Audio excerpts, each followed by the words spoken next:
News Talk 1250 KBRF. We now present part 3 of our series on the opioid crisis in west central Minnesota and Otter Tail County. This broadcast is a very special one as we visit with the McCune family who have been directly affected by the opioid crisis. The opioid series has been brought to you by Lake Region Healthcare, Senator Bill Ingebrigtsen, and Lakeland Mental Health. Now, that broadcast. News Talk 1250 KBRF. I'm KBRF News Director Jim Sturgeon, along with Assistant News Director James Allen. Our news department has been talking this week to people about the opioid crisis facing this area of Minnesota and the rest of the country. On that note, we have 3 special guests in the studio today to give our listeners a glimpse of the opioid problem from people who have lived through it. Our special guests are Aaron McCune and his sisters Emily and Ariel. Welcome to our studios. Thank you so much for making yourselves available to talk about this touchy subject. Aaron, let's start with you. One of our city's police detectives suggested we talk to you about opioids because you've experienced the problem of addiction in your own life. Can you summarize how you got started with opioids and what you had to do to get back to a life that doesn't revolve around drug use? Well, I guess the first time I tried opioids, in, say, Vicodin form, painkillers, back when I was probably 14, 15. I've been addicted to everything, and everything I've tried, I've loved, and just had an very addictive personality. So I'd get prescriptions of Vicodin or Percocets and from the dentist and whatnot, and then I just started seeking them, on the streets. And then actually when I was in the Marines, they kind of dish them out like candy, after hikes and stuff like that. And so it kind of just reiterated my already existing addictive nature. And then when I got out, I moved to the East Coast in Pittsburgh and, continued to seek them, and they were so prevalent and cheap and available. And so it just kind of snowballed from there. And then, that led into, heroin, eventually, because it's cheaper, easier to find, and, And then so I was doing that, and then I was an IV heroin user for at least the last 3 years, but overall heroin user for 7 years in Pittsburgh, every day, and then I was at the methadone clinic, which I'm a supporter of. I mean, I think if you work the system the way it's set in place, it can be a very good, beneficial program. However, I was still abusing heroin on top of that, even though it's supposed to be like an opioid blocker, like a deterrent, because you wouldn't feel anything if you were to say use. Well, I found if you use enough, and it'll push through that. So anyway, how I got better was, my sister Ariel essentially made me an offer I couldn't refuse. I just lost my job of 7 years, without basically a pot to pee in, no prospects, no anything, I had no family out in Pittsburgh. And so she said, well, why don't you come on out here, we'll get a U-Haul, or, come pick you up, pack up all your stuff. We have an apartment in our basement, you can stay with us, like, rent-free. We have a job lined up for you when you're ready.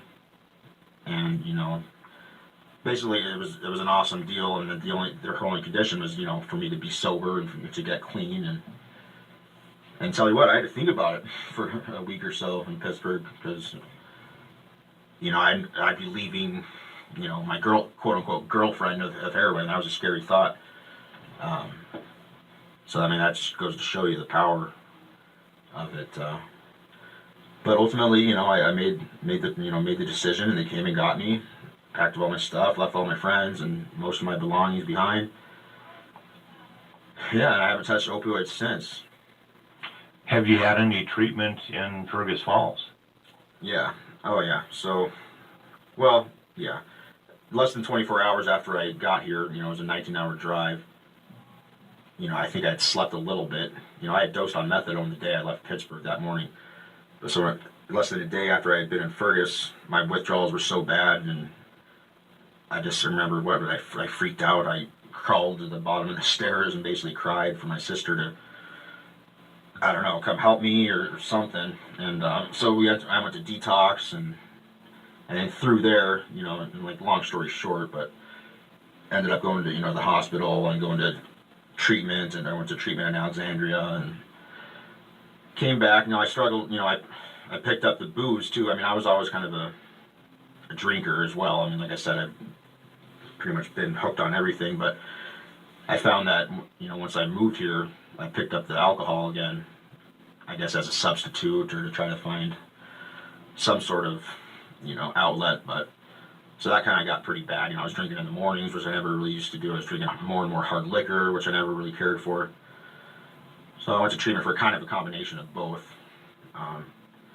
And I struggled with that a couple times, like after treatment, and relapsed on the alcohol, and went to a different treatment in a halfway house in Florida. That whole process lasted about a year. And, but yeah, I still haven't touched the opioids since I've moved here. And it's been about a year, I think, since my last drink, as a matter of fact. So, yeah, and I've never been happier. Is an opioid the same situation as somebody who quits drinking or quits smoking? All you have to do is be near it or get a whiff of it, and you want one right now?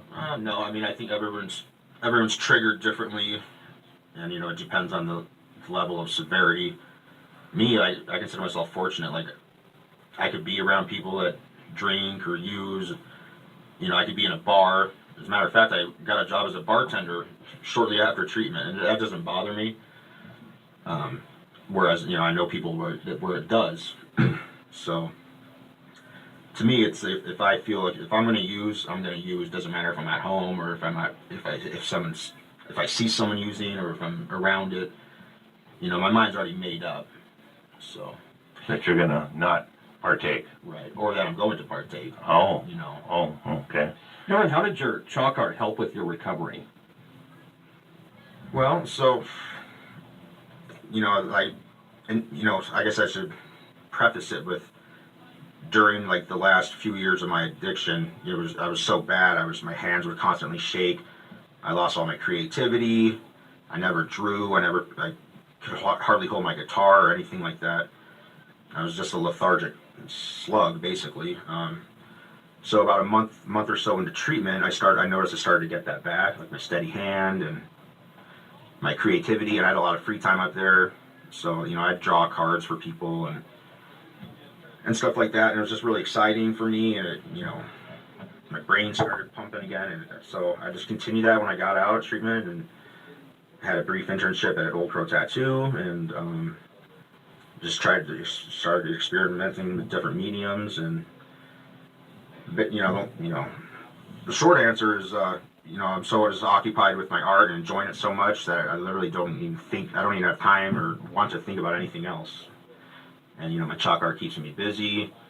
It's exciting for me, and it's something I'm proud of. And instead of being the quote scumbag of society, like I pretty much have been my whole life, taking from the community, and I feel like I'm giving back, and I can be proud of it, and yeah, mostly, like I said, it's just I'm so busy thinking about what I'm going to be doing next, or this or that, related to my art, that it doesn't even cross my mind, and like to use or drink or whatever. So, How did it feel to be honored for your art at the spot a few weeks ago?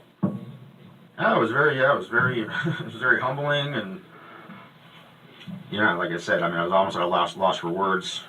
I was aware, people send me messages and comments and stuff like that on Facebook, or come up to me on the street and stuff, and so, I know they'd appreciate it and stuff, but it was just nice to, in that caliber, like all, a lot of people at the same time, and the fact that it was a surprise, it was just really, it was just very humbling, and actually I think I handled it pretty well, because a lot of people might have tucked tail and ran, walking in there with all the people staring at you, and clapping and saying speech and stuff, but it was great. I mean, they're all friends of mine, and so. Ariel and Emily, how did the family deal with this? When did you find out that Aaron had this severe problem? think we've always known that he's had a drug and drinking problem. Like you said, it started in high school.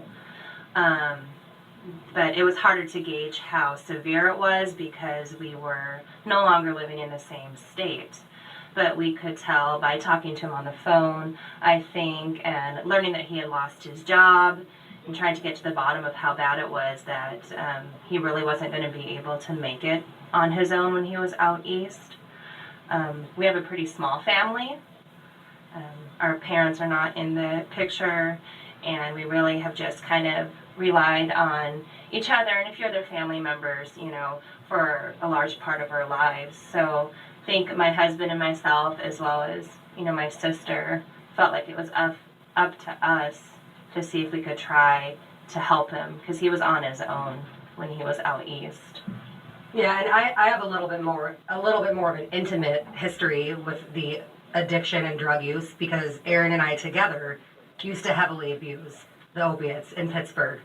And incidentally, in 2010, Ariel offered me as well an opportunity that I couldn't refuse to leave that city, leave that scene, come here and be a nanny for my nephew, their son. And I haven't done an opioid since then. And we were pretty bad into it, Aaron and I. We've always been really close. We lived together. We were roommates. Those dark days, I'll never forget them. They're just part of my past. So, yeah, I always knew it was happening. I always used to be really, Aaron says he supports the methadone system. I do not. Anybody can walk in off the street and get dosed methadone, and it gives you the same high as heroin. So I always knew he was doing that, spending $100 a week. And I was always, ever since I left Pittsburgh, I was always waiting for that phone call from his boss or someone that he had overdosed. So when 2015 came along, I knew that was going to be it, moving him out here. So. And how did you get off the drugs yourself? Well, I've never really had a bad addictive personality. I mean, to a certain degree, yes, but anytime I've ever felt myself get close, I get scared and run away. I never really took it to that next level. I've been deep into stuff, never heroin, mostly just pills, so I've never really struggled with that. I mean, I have my own little minor, I smoke, I like beer, not to an addictive level, but I've never struggled with that like Aaron has. I cover the police and sheriff's beat here, and you'll see a lot of cars being entered and rifled through, and things missing sometimes, or garages, things like that. And it seems to be escalating during the time of the opioid breakout here. I think people who don't have jobs probably need the money for it. Did you ever have to do that, Aaron? No, I mean, I could honestly say, I've never robbed or stolen or anything like that, relating to my addictions, surprisingly, because, and I don't even know how it came up with money half the time. I mean, Emily says 100. That was just for the methadone a week. I had about a $600 to $700 a week habit, and I only made about $550 a week. So I mean, but yeah, I don't know. I mean, honestly, when I was using, I just would go. I would work, or I'd go home, shoot up, and just melt into the couch all night. I wouldn't hurt a soul or do anything. All my legal troubles, all my medical troubles and stuff, most of my bad stuff's happened because of alcohol and cigarettes. And, I mean, as far as health, those are the two worst things. It's just crazy to me that those are the legal ones and socially accepted. Granted, I mean, people can act a fool and hurt themselves and others on narcotics, and it's not just heroin. I mean, it's amphetamines, cocaine. I was hooked on cocaine and crack, in Oakland. And, I don't know, people do some gnarly stuff, but some people with addictive personalities get in trouble, and they sit in jail for a half a year. And the very first minute they get out of jail, somebody picks them up and they're right back at it. Is there some treatment program that you were in that you thought was better than others? Or a certain way they approached things that seemed to help? Well, I will say, the bottom line is that, you're not going to change or you're not going to get sober or get better unless you truly want it for yourself. I believe that I was one of the very few people that volunteered, to go or self-admitted themselves, and these younger guys would look at me like I'm crazy. Oh, you don't have to be here. Or, they're all court ordered mostly. With that type of attitude, it's just you're not gonna make it really. But so I would listen, and I would take what they had to say seriously. I was trying to get something out of it. I was telling these younger guys what I said. I've been there, done that. And I'm ready. And this is my last shot. I don't have another relapse in me or. So yeah, I mean, I went.